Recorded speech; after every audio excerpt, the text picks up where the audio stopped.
ఆమెకంటే ఆటలో బిర్యానీ ఉంటారు, బొమ్మలో బిర్యానీ, బొమ్మలో చికెన్. ఆయన కావాలంటే తన కష్టంతో కూడింది, కానీ వాళ్ళు అమ్ముతున్నారు. ఎంత రుచికరంగా ఉంటుంది. అదే రీతిగా క్రీస్తుని నమ్మడించే వారికి కూడా కొన్ని శ్రమలు ఉంటాయి. యెహోవా యందు భయభక్తులు కలిగిన కుటుంబంలో కొన్ని శ్రమలు ఉంటాయి, కొన్ని శోధనలు ఉంటాయి, కొన్ని ఇరుకులు ఉంటాయి, కొన్ని ఇబ్బందులు ఉంటాయి. ఆ ఇబ్బందుల్లోనే ఆశీర్వాదం ఉంది, ఇరుకులోనే ఆశీర్వాదం ఉంది, సమస్యల్లోనే ఆశీర్వాదం ఉంది, కష్టాల్లోనే ఆశీర్వాదం ఉంది, పరలోక ఆశీర్వాదం ఉంది, ఈ లోక ఆశీర్వాదం ఉంది. అయ్యో ఇది ఏ శక్తీకరించాను, శ్రమలు వచ్చాయి అని కృంగిపోవాల్సిన పర్లేదు. కృంగిపోయినవాడు చేతగాని వాడే. శ్రమలో కృంగిపోయినవాడు చేతగాని వాడట. మనం చేతగాని వాడు ఉండకూడదు. శ్రమలో కృంగిపోవాల్సిన పర్లేదు. శ్రమలో గట్టిగా నిలబడదాం. శ్రమలు వచ్చినప్పుడు ఎప్పుడు గుర్తు చేసుకుందాం, ఎప్పుడు గుర్తు చేసుకుందాం, కృంగిపోకుండా ఎప్పుడు గుర్తు చేసుకుంటే ఏమవుతుంది? ఈ లోక ఆశీర్వాదం రెట్టింపు ఆశీర్వాదం ఉంటుంది. రెండోదిగా పరలోక ఆశీర్వాదం ఉంటుంది. దేవుడికి స్తోత్రం. శ్రమలు వచ్చినప్పుడు భక్తులు జ్ఞాపకం చేసుకోవాలి. కనుక అలా జ్ఞాపకం చేసుకోవాలంటే వాక్యం చదవాలి.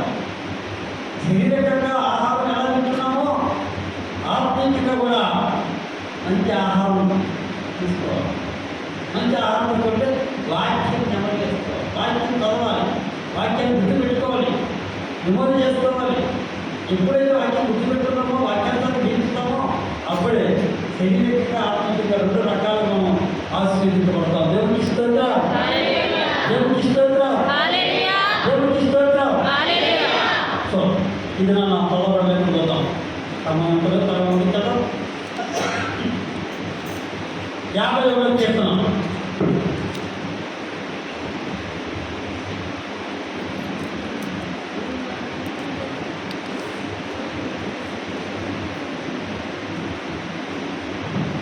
దావీదు రాసిన కీర్తన 51. ఇక్కడ మనం చూసినట్లయితే 51వ అధ్యాయంలో దావీదు తల్లి గర్భంలో పిండము కాకుండా వచ్చే ఆయన తన పాపను ఒప్పుకుంటున్నాడు. నేను పాపని ప్రభువా, నా పాపలో క్షమించండి, నా దోషంలో క్షమించండి, నా అపరాధంలో క్షమించండి. చూడండి ఎలాంటి చూసినట్లయితే నేను పవిత్రుడు ఉన్నట్లు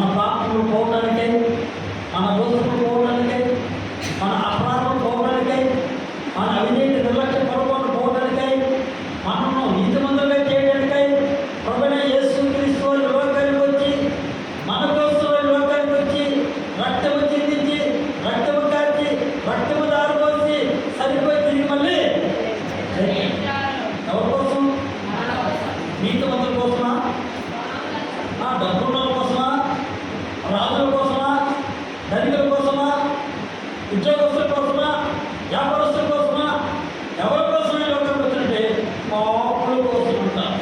పనులు వచ్చినట్లయితే పాపులని తట్టు తిరుగుతురు. పాపులమైన మనము యేసు ప్రభువులో చూస్తున్నాం. ఆయన నీతిమంతులుగా తీర్చారు. దేవుడికి స్తోత్రం. మనం నీతిమంతులుగా తీర్చాడు ఆయన. కనుక మన కోసం లోకానికి వచ్చిందండి. కాబట్టి మనం ఆయన స్థుతించే వారిగా ఉండాలి, మహిమపరిచే వారిగా ఉండాలి, ఘనపరిచే వారిగా ఉండాలి. చూడండి 14వ వచనం, 50వ అధ్యాయం 14వ వచనం. దేవా నా రక్షణకర్తయగు దేవా, దేవా నా రక్షణకర్తయగు దేవా, రక్తాపరాధము నుండి నన్ను విడిపింపుము. అప్పుడు నా నాలుక నీ నీతిని గురించి ఉత్సాహగానము చేయును. ప్రభువా నా నోరు నీ స్తుతిని పరుచునట్లు నా పెదవులను తెరువుము.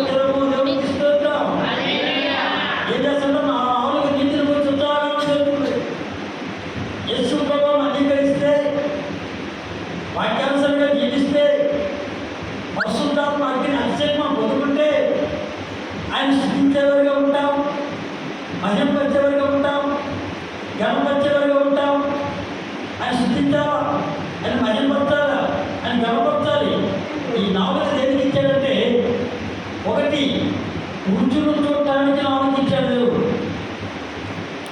వృద్ధులు చూడటానికి నాలుగు ఇచ్చాడు.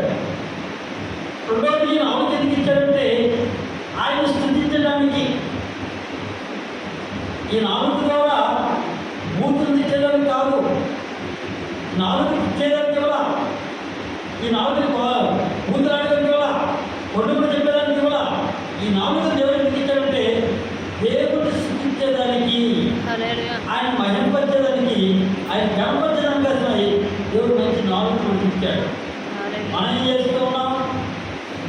దేవుడు నాలుగు ఇచ్చాడు. దేవుడు స్థుతించాల్సిన కోరిక, దేవుడు మహింపరచాల్సిన కోరిక, దేవుడు గణపరచాల్సిన కోరిక. మనం ఏం చేస్తాం? విస్తారమైన మాటలు మాట్లాడుకుంటాం. అందుకోసమే సామెతలలో మాట్లాడకూడదు. సొలొమోను రాజు రాస్తాడు, జీవ మరణములు నాలుగు వస్తుంట. సామెతలను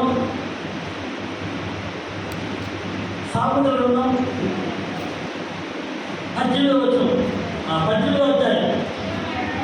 సామెతలను 18వ అధ్యాయము, page number 544, page number 544, page number 544, అధ్యాయం 18 వచనం 21.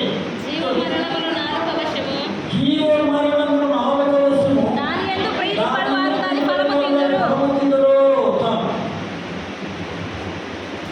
కనుక ఈ నాలుగు వస్తువులు ఉన్నాయి.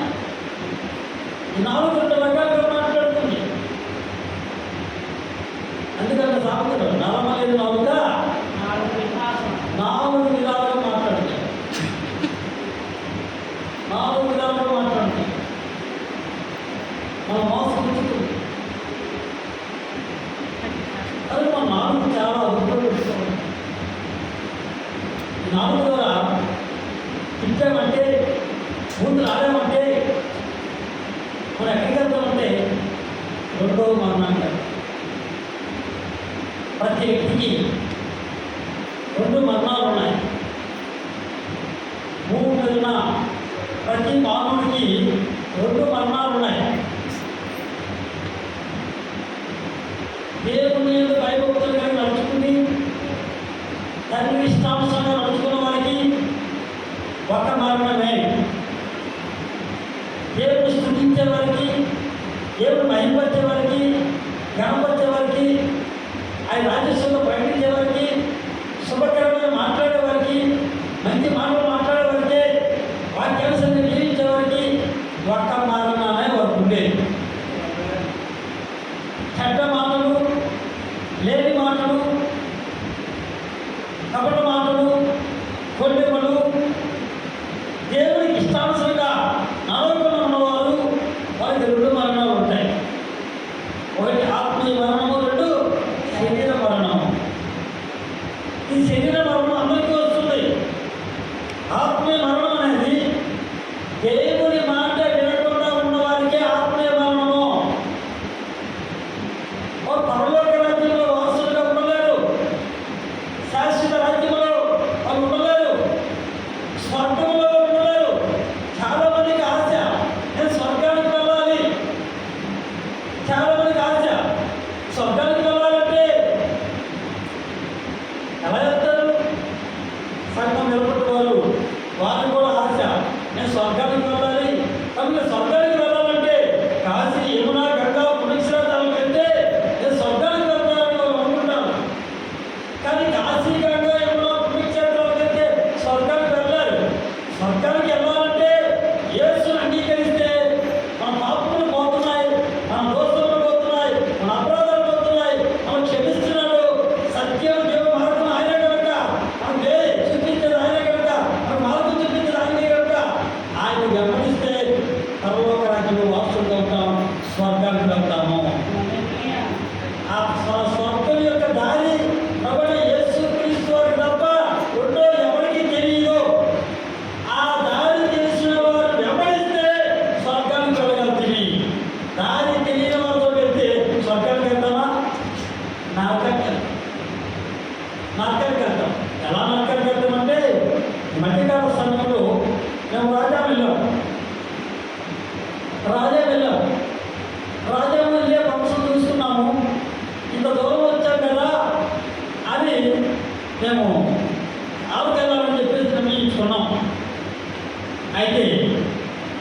దారి తెలియక అర్థం కాక వర్షా బాటలో కూడా వెళ్ళిపోయారు. అక్కడ దారి ఎలా ఉందంటే మెటల్ రోడ్డు, పెద్ద పెద్ద ఘాట్లు, కొండలు, కొండల్లో కూడా వెళ్ళాలా, చిన్న చిన్న కొండలు కాదు, పెద్ద పెద్ద కొండలు, మెటల్ రోడ్డు కొండలు, మెటల్ రోడ్డే. ఆ డ్రైవర్ భయపడుతున్నాడు, హక్కు భయపడుతున్నాం. వేరే భాష గారు ఆయన కొంచెం భయపడు చేస్తున్నాడు. అయ్యి బాబోయ్ ఏమన్నాడు, పైకి చూస్తే కింద ఏమీ లేదు బాబోయ్, బతికి చూస్తే బతుకుంటే ఉప్పు కళ్ళమైనా ఆపుకుంటాము, చచ్చిపోతామేమో. ఎంత ముళ్ళ బాట ఇది. నా కూడా చాలా మందికి అర్థం కావట్లా. స్వర్గానికి ఎలా అనుకుంటున్నారు? స్వర్గానికి వెళ్ళాలంటే, పరలోకానికి వెళ్ళాలంటే, శాశ్వత రాజ్యంలోకి వెళ్ళాలంటే దారి తెలిసిన వ్యక్తి ద్వారా వెళితేనే గమ్యం చేరుకుంటాము. లేకపోతే మేము ఆడకెళ్ళేటప్పుడు గమ్యం చేరుతాము అనుకుంటాం లేదు. వెళ్ళేంత వరకు ఆడకి వెళ్ళేంత వరకు కూడా గతంలోనే నోరు ఆకల, ఎవరికి నోరు ఆకల, కళ్ళు మూతల వల్ల నోరు ఆకల. అయ్యి బాబోయ్ ఇంకేముంది, అయ్యి బాబోయ్ అడిగి మన ఆంధ్రలో పర్వతాలు బాగున్నాయి.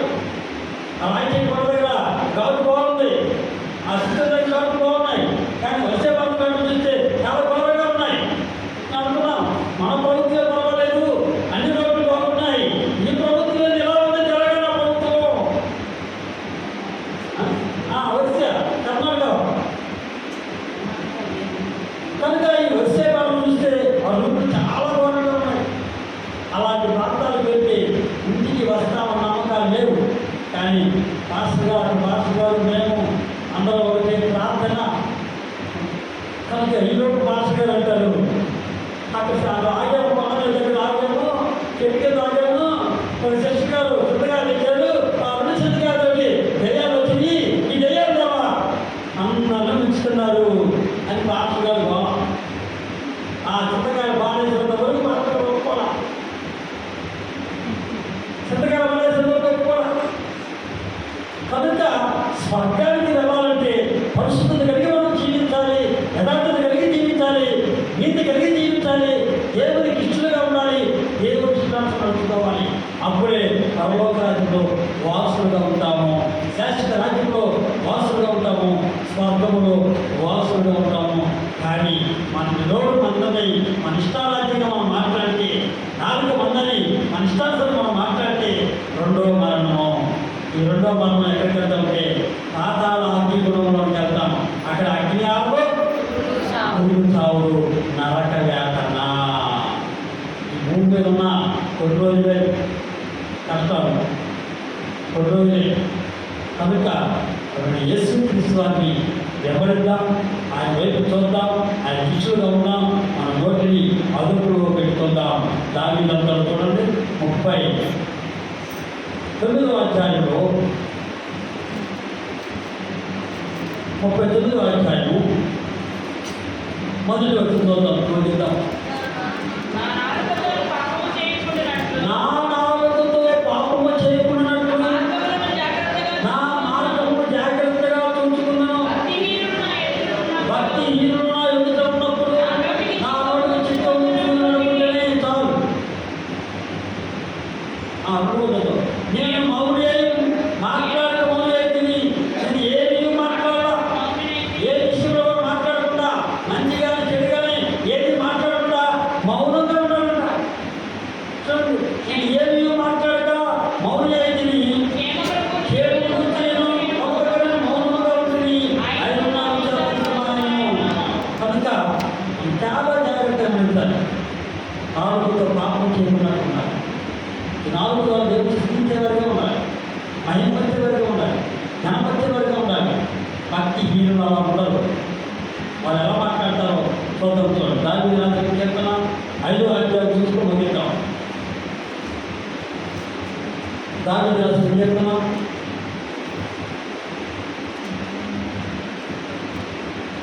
5వ అధ్యాయం తొమ్మిదవ వచనం. వారి నోట యథార్థత లేదు, చూడండి, భక్తిహీన మాట ఎలా ఉంటుంది. వారి నోట యథార్థత లేదు, వారి అంతరంగము నాశనకరమైన వారి అంతరంగం నాశనకరమైన గుంట, వారి కంఠము తెరిచిన సమాధి, వారి కంఠము తెరిచిన సమాధి, వారి నాలుకతో వారి నాలుకతో ఎంచుకున్నవాడు, ఏవో నిన్ను దిగుబడుతున్నారు, వారి అపరాధాలను తీర్చుము, వారి ఆలోచన చిత్తపడి కూతురుగాక, వారి అనేక దోషములు పట్టుకొని ఎగిరేయును. వారు ఎలా ఉంటారు? వారికి ఇష్టం వచ్చినట్టు మాట్లాడుతుంటారు. భక్తిహీనులుగా మనం ఉండకూడదు. వాక్యాన్ని జీవించే వరకు మనం ఉండాలి. దేవుడు స్థితించే వరకు ఉండాలి. లోకంలో బంగారాన్ని దాచిపెట్టుకుంటారు భద్రంగా, పట్టుచీరలు భద్రంగా దాచిపెట్టుకుంటారు, వెండిని భద్రంగా దాచిపెట్టుకుంటారు, విలువైన వస్తువులు భద్రంగా దాచిపెట్టుకుంటారు. ఈ విలువైన వస్తువులు, ఈ బంగారు వస్తువులు భద్రంగా ఎలా దాచిపెట్టుకుంటారో అదే